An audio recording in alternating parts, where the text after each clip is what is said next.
ज्ञानी और आत्मा का निर्माण। जिसने द्युलोक, अंतरिक्ष लोक और भूलोक तथा इस त्रैलोकी में सब पदार्थ निर्माण किए हैं, उस आनंद स्वरूप परमात्मा की उपासना हम सबको करनी चाहिए। जिस परमात्मा के बनाए और स्थिर किए हुए ये सब लोक और लोकांतर हैं और जिसमें सूर्य आदि तेजस्वी गोले चमक रहे हैं, उस आनंदमय परमात्मा का ही हम सबको उपासना करनी चाहिए। यह इन दो मंत्रों का सारांश है। इन दो मंत्रों को थोड़े पाठ वेद से हम अथर्ववेद में देखते हैं।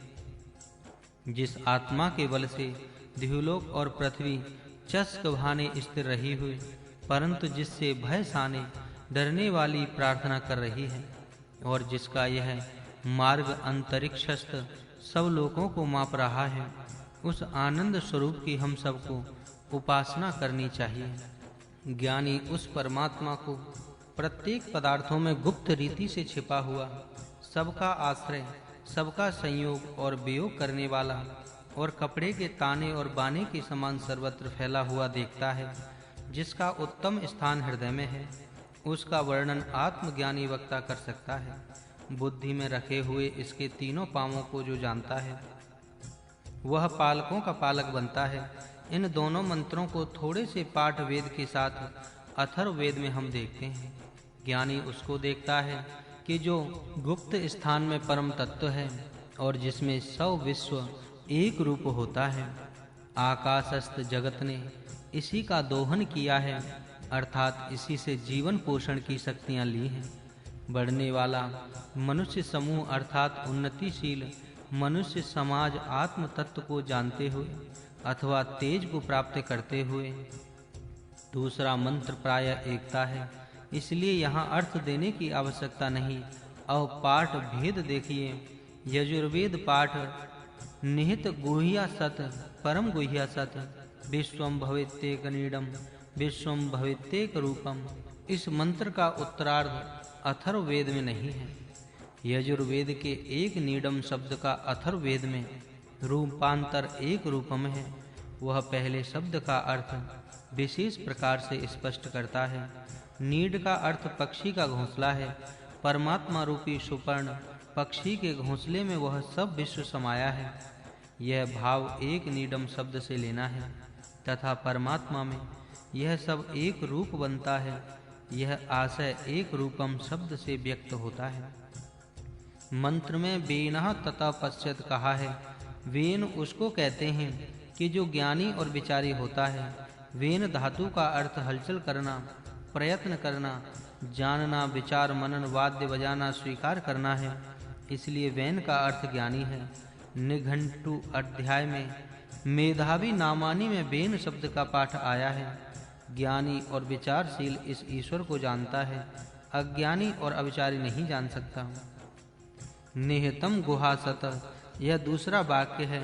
वह सत अर्थात सत्स्वरूप परमेश्वर गुहा में है। यहाँ गुह शब्द का अर्थ विचारने योग्य है।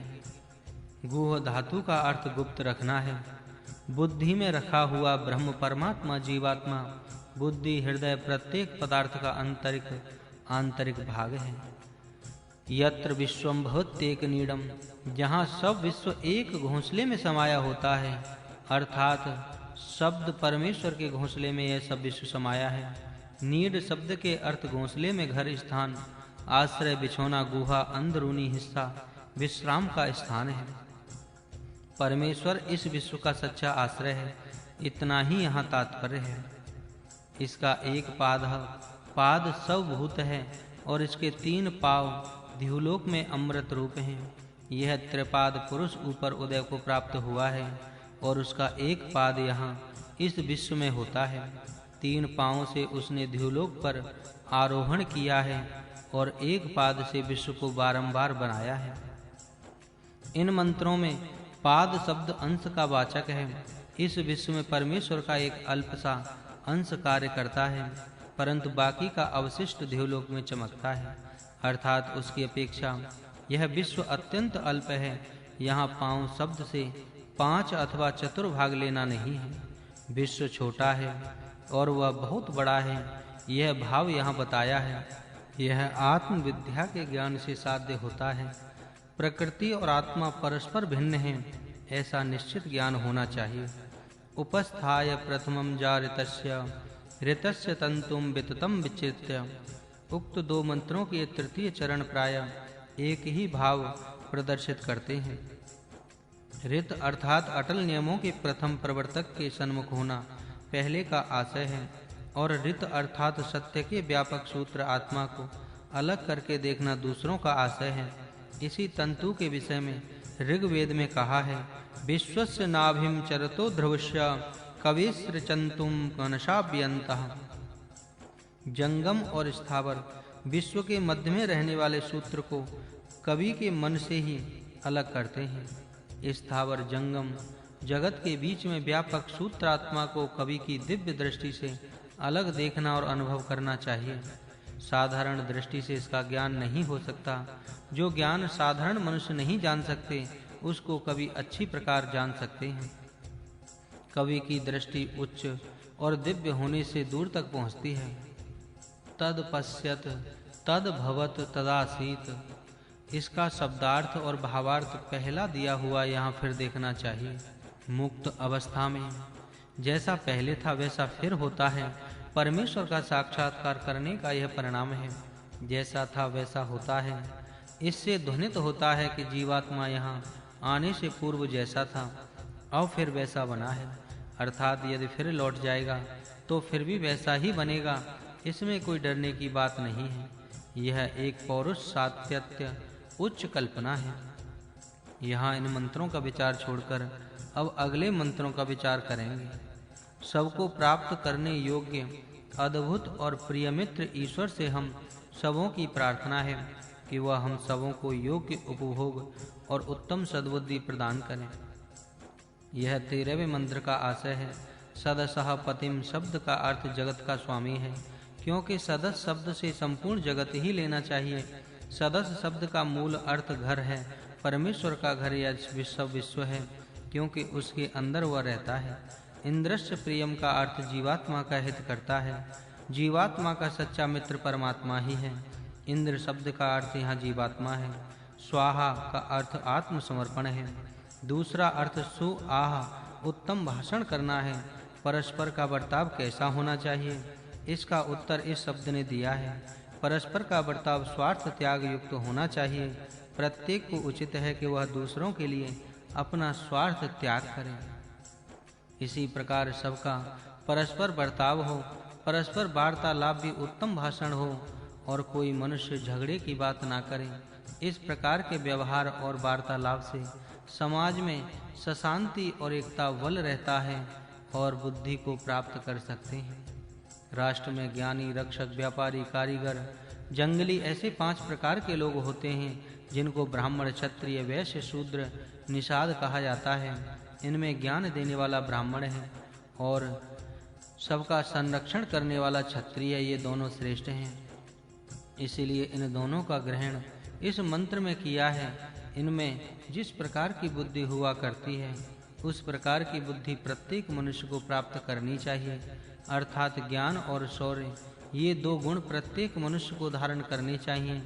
यह मंत्र 15वें विशिष्ट गुणों से युक्त परमात्मा हम सबको धारण शक्ति से युक्त मेधा बुद्धि प्रदान करे, ऐसी प्रार्थना है। इसका भाव पूर्वक प्रकार ही समझना चाहिए। इन तीनों मंत्रों के अंत में स्वाहा शब्द आया है, जिसका अर्थ निम्न प्रकार है। स्व आहा अपने सर्वस्व का विश्व रूपों की सेवा के लिए पूर्णता से त्याग, दान, परोपकार। सु आह उत्तम भाषण करना। स्व आह अपने मन में जैसी बात होती है वैसे ही प्रकट करनी, अर्थात छल कपट छोड़कर सत्य निष्ठा पूर्वक भाषण आदि व्यवहार करना। इन अर्थों को पूर्वोक्त तीनों प्रार्थनाओं के साथ जोड़कर विचार करना चाहिए, जिससे विशेष अर्थ का भाव पाठकों के मन में प्रकट होगा। ब्राह्मण और क्षत्रिय की समान उन्नति। ब्राह्मण और क्षत्रिय मिलकर उत्तम तेजस्विता प्राप्त करें। सब उत्तम गुण मेरे तेज की स्थापना करें। उस कार्य के लिए तेरा समर्पण होवे। राष्ट्र में ब्राह्मण और क्षत्रिय, ज्ञानी, शूर, विद्वान, बलवान मिलजुल कर रहें और उनमें तेज रहें। जब इनमें परस्पर द्वेष होगा तब राष्ट्र में शिथिलता अर्थात कमजोरी आ सकती है। इसलिए प्रमाण ब्राह्मण क्षत्रियों को उचित है कि वे कभी आपस में द्वेष न बढ़ने दें। ब्राह्मण और क्षत्रिय राष्ट्र में ऐसी शिक्षा का प्रचार करें कि जिससे प्रत्येक व्यक्ति का तेज, उत्साह, ज्ञान और बल उन्नति को प्राप्त हो। इस शिक्षा प्रचार के लिए हर एक को स्वार्थ त्याग करना चाहिए। राष्ट्र में ब्राह्मणों और क्षत्रियों की अवस्था अच्छी उन्नत न होगी तो वैसे अवुन्नत राष्ट्र में परमेश्वर की उपासना यथोचित नहीं हो सकती। इसलिए इस अंतिम मंत्र में कहा है कि राष्ट्र में इनकी उन्नति विशेष प्रकार की होनी चाहिए। समाज और राष्ट्र की उन्नति होने पर प्रत्येक व्यक्ति भी धार्मिक हो सकता है। व्यक्ति की उन्नति के लिए समाज की उन्नति सहायक और राष्ट्रीय अवनति विधात होती है। इस दृष्टि से इस मंत्र का विचार करना चाहिए। व्यक्ति की शांति, जनता की शांति, जगत की शांति। ओम शांति।